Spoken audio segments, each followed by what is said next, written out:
नमस्कार, आप सभी का स्वागत है। आज हम बात करते हैं भारत में कर्मचारियों के अधिकारों के बारे में। भारत में कई कानून हैं जो विशेष रूप से कर्मचारियों के हितों की रक्षा के लिए बनाए गए हैं। किसी भी संगठन को विकसित करने के लिए एक विकसित और समर्पित कार्यबल की आवश्यकता है। यहाँ कर्मचारियों के कुछ अधिकार राइट टू लीव से शुरू होकर ग्रेच्युटी लाभ प्राप्त करना, जिसे हर कर्मचारी को जानना आवश्यक है। तो अभी तक आपने इस चैनल को सब्सक्राइब नहीं किया है तो अभी कर लें और हाँ, घंटी के बटन को अवश्य दबाएं ताकि अगले वीडियो की जानकारी आप तक आसानी से पहुंच सके। लिखित अनुबंध। काम शुरू करने से पहले एक नियोक्ता को एक लिखित रोजगार प्रदान करना आवश्यक है। एक रोजगार समझौता एक कानूनी दस्तावेज है जो समझौते के नियमों और शर्तों को निर्धारित करता है। यह कर्मचारी और नियोक्ता के अधिकारों और कर्तव्यों को बताता है। यह पार्टियों को सुरक्षा और संरक्षण दोनों देता है। जब आप एक समझौते पर हस्ताक्षर करते हैं तो यह दोनों पक्षों को सुरक्षा की भावना प्रदान करता है।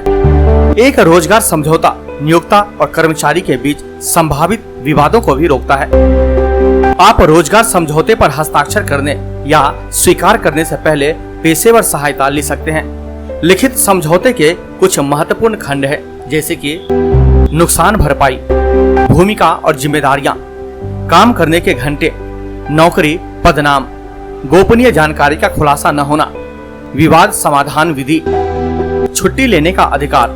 ज्यादातर मामलों में रोजगार के कार्यकाल के दौरान एक कर्मचारी को निम्नलिखित प्रकार के पते दिए जाते हैं, जैसे कि आकस्मिक अवकाश, किसी भी जरूरी या आपातकालीन पारिवारिक मामले की देखभाल के लिए एक कर्मचारी को 1 वर्ष में कुछ कारण दिए जाते हैं। बीमार छोड़ना, ये वे पते हैं जो एक कर्मचारी को लेने के हकदार हैं जब वह बीमार है। अर्जित पत्तियां, ये वे पत्तियां हैं जिनकी पहले से योजना बनाई जाती है। अन्य पत्तियां, उपर्युक्त पत्तियों के अलावा कुछ ऐसी पत्तियां हैं जिनका भुगतान या भुगतान नहीं किया जा सकता है और उन्हें नियोक्ता के विवेक पर प्रदान किया जाता है। कार्यस्थल पर यौन उत्पीड़न से सुरक्षा, यह सुनिश्चित करना नियोक्ता की प्रमुख चिंता है कि काम के दौरान उसके कर्मचारियों की सुरक्षा की जाए। पीड़ित महिलाएं कार्यस्थल रोकथाम, निषेध और निवारण अधिनियम 2013 में महिलाओं के यौन उत्पीड़न के तहत उपाय कर सकती हैं। कंपनी की नीति स्पष्ट रूप से बताएगी कि क्या यौन उत्पीड़न का गठन करती है और ऑनलाइन शिकायत तंत्र को निर्धारित करती है। कानून के अनुसार 10 या अधिक कर्मचारियों के मामले में संगठन के पास एक आंतरिक शिकायत समिति होनी चाहिए। समिति के सदस्य के रूप में एक वरिष्ठ महिला और सदस्य के रूप में 2 अन्य कर्मचारियों को शामिल किया जाना चाहिए। ग्रेच्युटी प्राप्त करने का अधिकार। ग्रेच्युटी एक कर्मचारी का वैधानिक अधिकार है जो उन लोगों को दिया जाता है जिन्होंने संगठन के साथ 5 साल की निरंतर सेवा पूरी की है। इस आधार पर इनकार नहीं किया जा सकता है कि नियोक्ता भविष्य निधि और पेंशन लाभ प्रदान कर रहा है। कर्मचारी को रोजगार पूरा होने पर ग्रेच्युटी का यह लाभ मिलता है जो मृत्यु, सेवानिवृत्ति या समाप्ति पर हो सकता है। यह एक परिभाषित सेवानिवृत्ति लाभ योजना है जिसे अंतिम आहरित वेतन के आधार पर गणना की जाती है। यह सामाजिक सुरक्षा का एक महत्वपूर्ण रूप है और इसे नियोक्ता का आभार माना जाता है। देयता की राशि और रोजगार की अवधि के साथ ग्रेच्युटी की मात्रा बढ़ जाती है। सार्वजनिक अवकाश के लिए भुगतान प्राप्त करने का अधिकार।